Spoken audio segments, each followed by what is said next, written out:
किस पार्टी के?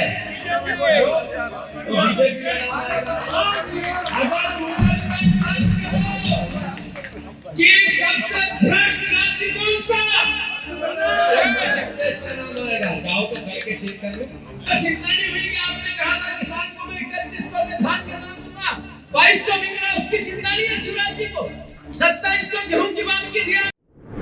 मध्य प्रदेश में भारतीय जनता पार्टी की सरकार को महज 1 साल से ज्यादा का समय हो जाता है, लेकिन क्या मध्य प्रदेश की जनता को छलने के लिए भारतीय जनता पार्टी सत्ता में आई है? क्या लाडली बहनों को छलने के लिए भारतीय जनता पार्टी सत्ता में आई है? क्या किसानों को धोखा देने के लिए भारतीय जनता पार्टी सत्ता में आई है? क्या युवाओं के भविष्य को तार-तार करने के लिए भारतीय जनता पार्टी सत्ता में आई है? भारतीय जनता पार्टी जब से 2023 का विधानसभा चुनाव जीती है, तब से लेकर अब तक मध्य प्रदेश की जनता के लिए कोई ऐसा काम नहीं किया है जिसमें आम जनता को खुशी हो सके। आम जनता को खुशी तो छोड़िए, विरोध प्रदर्शन करने के लिए भी मजबूर होना पड़ रहा है। मध्य प्रदेश में कई ऐसे कारण माने जा रहे हैं जहां भारतीय जनता पार्टी चारों खाने फंस चुकी है। खासकर मध्य प्रदेश के पूर्व मुख्यमंत्री और मौजूदा केंद्रीय कृषि मंत्री शिवराज सिंह चौहान। शिवराज सिंह चौहान ने मध्य प्रदेश में मुख्यमंत्री पद की कमान तो छोड़ी, लेकिन मध्य प्रदेश में मुख्यमंत्री पद की कमान छोड़ने के बाद आम जनता को उनकी मुसीबतों के साथ छोड़ दिया, जिसके बाद आम जनता बतौर मुख्यमंत्री मोहन सिंह यादव से नाराज तो है, लेकिन शिवराज सिंह चौहान की लापरवाही से भी दुखी नजर आ रही है। ऐसे में कांग्रेस पार्टी के प्रदेश अध्यक्ष जीतू पटवारी अब शिवराज सिंह चौहान से ये निवेदन कर रहे हैं या ये कहे कि ये चुनौतियां दे रहे हैं कि शिवराज सिंह चौहान को माफी मांगनी पड़ेगी।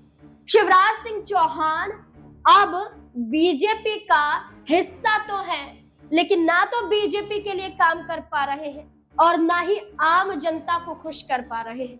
किसानों का पंजाब हरियाणा बॉर्डर पर लगातार विरोध प्रदर्शन करते हुए धरने पर बैठे रहना, जहां जगजीत सिंह ढल्लेवाल जैसे किसान नेता का आमरण अनशन के दौरान लगातार तबीयत का बिगड़ना, लेकिन शिवराज सिंह चौहान ने एक बार भी मुलाकात ढल्लेवाल से नहीं की। वहीं मध्य प्रदेश की किसानों की बात करें तो बीज खाद को लेकर परेशान नजर आई। यहाँ तक देखा गया कि लहसुन की फसल भी किसानों की बर्बाद मंडी में देखी गई, जब भारी बारिश के कारण लहसुन ऐसे ही पानी में बहते हुए नजर आए, तब भी शिवराज सिंह चौहान पर सवालिया निशान खड़े हुए। शिवराज सिंह चौहान किसानों को तो बर्बाद कर ही रहे हैं, साथ ही साथ लाडली बहनों की बात करें तो लाडली बहना योजना सबसे पहले भारतीय जनता पार्टी के तहत शिवराज सिंह चौहान ने मध्य प्रदेश में लागू की, लेकिन शिवराज सिंह चौहान ने लाडली बहनों को वो वादा पूरा नहीं कर दिखाया। वादा खिलाफत यहाँ पर शिवराज सिंह चौहान ने की, और जो वादा पूरा नहीं किया गया वो ये था 2023 के चुनावी घोषणा पत्र में कि हर लाडली बहना के खाते में 5000 की राशि पहुंच जाएगी। 5000 तो छोड़िए, जो 1500 रुपए वादे किए गए थे वो भी जाना नामुमकिन माना जा रहा है। इतना ही नहीं, मध्य प्रदेश में कई लाडली बहनों के नाम भी इस योजना से काटे जा रहे हैं। ये तक कहा जा रहा है कि जो उम्र दराज हो चुकी हैं, जो अन्य स्कीम का फायदा उठा रही हैं, वो इस योजना का लाभ नहीं उठा पाएंगे। अब शिवराज सिंह चौहान के जरिए वादा चुनावों में किया गया, लेकिन वो वादा तोड़ने का काम चुनाव जीतने के बाद किया गया। अब जीतू पटवारी शिवराज सिंह चौहान के गढ़ में पहुंचते हैं और जीतू पटवारी भारतीय जनता पार्टी और शिवराज सिंह चौहान को माफी मांगने पर मजबूर करते हुए दिखाई देते हैं।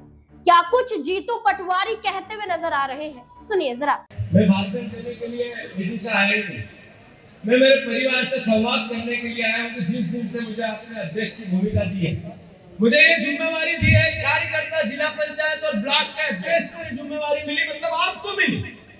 मेरा सम्मान, मेरा संघर्ष को बचाने की जिम्मेवारी आपकी है। अगर मैं रात दिन जिस दिन से बना हुआ एक दिन भी घर नहीं गया, मेरे परिवार के साथ छुट्टी नहीं मनाई, मेरे घर का काम नहीं किया, ये मैं आपको बताने के लिए नहीं बता रहा हूं, ये सबको करना पड़ेगा, तब जाकर 28 में हम कर पाएंगे। मैं आशा करता हूं मेरे परिवार के लोग मेरे संघर्ष में मेरा साथ देंगे। जहां आपका पसीना गिरेगा, मेरी खून की अंतिम बूंद भी गिरानी पड़ी तो मैं पीछे नहीं रहूंगा। हरीश जी है, शिवराज सिंह चौहान देश के कृषि मंत्री, यहाँ से सांसद है, इधर पास में सीहोर जिले से विधायक थे, वो बुधनी सीट है।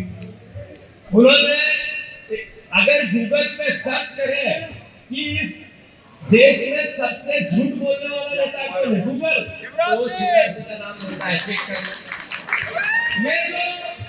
ये पत्रकार बंधु है, मैं आपको भी चुनौती देता हूँ, अगर गूगल पे सर्च करो कि सबसे ज्यादा भ्रष्टाचारी नेता किस पार्टी में, तो बीजेपी का नाम नहीं आए तो देख लो। अगर गूगल पे सर्च करो कि सबसे ज्यादा व्यभिचारी बलात्कारी नेता किस पार्टी के, तो बीजेपी का नाम आएगा। अगर गूगल पे सर्च करो कि सबसे भ्रष्ट राज्य कौन सा, तो मध्य प्रदेश का नाम आएगा। चाहो तो करके चेक कर लो, अभी कर लो, आज कर लो। अगर मैं झूठ बोल रहा हूं तो ये परिस्थिति क्यों है, कैसा प्रदेश है हमारा। अभी शिवराज जी हवाई जहाज में जा रहे थे तो कुर्सी उनको टूटी मिल गई। अरे आपकी कुर्सी तो मोदी जी ने पहले ही छीन ली, हमारी क्या गलती है। अरे कुर्सी आपकी एक दिन कुर्सी आपकी टूटी मिल गई, आपने 20 साल हेलीकॉप्टर नए में चले, 3 हवाई जहाज आपने नए खरीदे, प्रदेश कर्जे में जाता गया, तब आपको चिंता नहीं हुई। आपको चिंता नहीं हुई कि आपने कहा था किसान को मैं 3100 के धान का दाम दूंगा, 2200 बिक रहा, उसकी चिंता नहीं है शिवराज जी को। 2700 गेहूं की बात की थी आपने, आपको टूटी कुर्सी मिली, पर वो 2700 के गेहूं की चिंता नहीं है आपको। आपको 3000 बहनों का वादा किया था, क्या हुआ उसका? 450 का गैस सिलेंडर का क्या हुआ? उसकी चिंता नहीं है, टूटी कुर्सी की हवाई जहाज में चिंता है। सुना आपने, जीतू पटवारी ने कहा कि किसानों को बर्बाद किया, लाडली बहनों के सपनों को तोड़ा और भारतीय जनता पार्टी न जाने कितने भविष्यों के साथ यूं ही खिलवाड़ करती हुई नजर आई। एक और ऐसा मुद्दा उठा जहां पर आम जनता अपनी सुरक्षा के लिए, अपने स्वास्थ्य के बचाव के लिए विरोध प्रदर्शन करती हुई नजर आई। ये मुद्दा था यहाँ पर यूनियन कार्बाइड का, वो यूनियन कार्बाइड का कचरा जिसे पीतमपुरा में जलाने के लिए इनकार आम जनता ने किया। उन्होंने कहा कि जो रामकी कंपनी में यूनियन कार्बाइड कचरे को जलाया जा रहा है, इससे आम जन के स्वास्थ्य पर नुकसान पहुंच रहा है और ऐसे में इस कचरे को यहाँ पर ना जलाया जाए, इसको लेकर कोर्ट में सुनवाई चल रही है। कोर्ट में इस कचरे को जलाने को लेकर फैसला सुनाया जाता है, लेकिन फैसले को सुनाने के साथ साथ सुनवाई की तारीख भी आगे बढ़ा दी जाती है। लेकिन इसके बावजूद देखा जाए तो पीतमपुरा में आम जनता विरोध करती हुई सड़कों पर नजर आ रही है और उनका ये कहना है कि जब तक उन्हें इंसाफ नहीं मिलेगा, जब तक इस कचरे को जलाने को लेकर कोई सही कदम नहीं उठाए जाएंगे, तब तक हम अपना धरना प्रदर्शन खत्म नहीं करेंगे। अब कार्बाइड का मुद्दा उठ जाता है, कचरे का मुद्दा उठ जाता है, किसानों का मुद्दा उठ जाता है, वही एमपीपीएससी का मुद्दा भी उठता है जब यहाँ पर आरोप मुख्यमंत्री मोहन सिंह यादव पर दागे जाते हैं और ये कहा जाता है कि भ्रष्टाचार तो देखा जा रहा है, पेपर में धांधलेबाजी देखी जा रही है, पेपर लीक हो जाता है और सरकार मूक दर्शक बनकर देखती है। छात्र विरोध प्रदर्शन बिहार के तर्ज पर मध्य प्रदेश में भी करते हैं और उनकी मांग यही होती है कि उनके भविष्य के साथ खिलवाड़ ना किया जाए। यहाँ तक कि कई ऐसी छात्राएं हैं जो ये कहती हैं कि हमें लाडली बहना योजना की वो राशि नहीं चाहिए, हमें हमारे भविष्य के लिए एग्जाम देना है, इसलिए पेपर लीक जैसे ये कदम ना उठाए जाए, इसके लिए रोकथाम किया जाए, इसके लिए रोक लगाई जाए, कड़े कानून बनाए जाए। अब इस पूरे मुद्दे पर भारतीय जनता पार्टी की सरकार घिरते हुए नजर आ रही है। इस पूरे मुद्दे पर भारतीय जनता पार्टी पर सवालिया निशान खड़े हो रहे हैं और जीतू पटवारी शिवराज सिंह चौहान से लेकर मोहन सिंह यादव को घेरते हुए दिखाई दे रहे हैं और उनका कहना है कि माफी मध्य प्रदेश की जनता से मांगनी चाहिए। मध्य प्रदेश के किसानों से मांगनी चाहिए।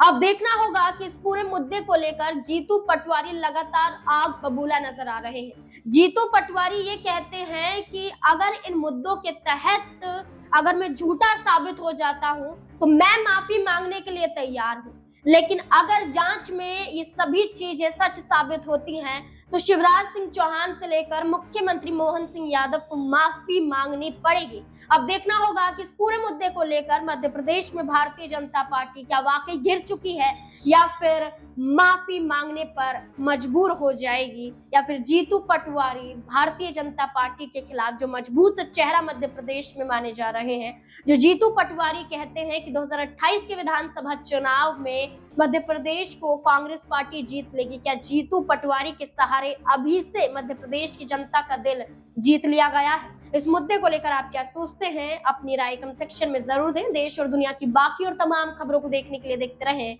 SPN9 news. धन्यवाद।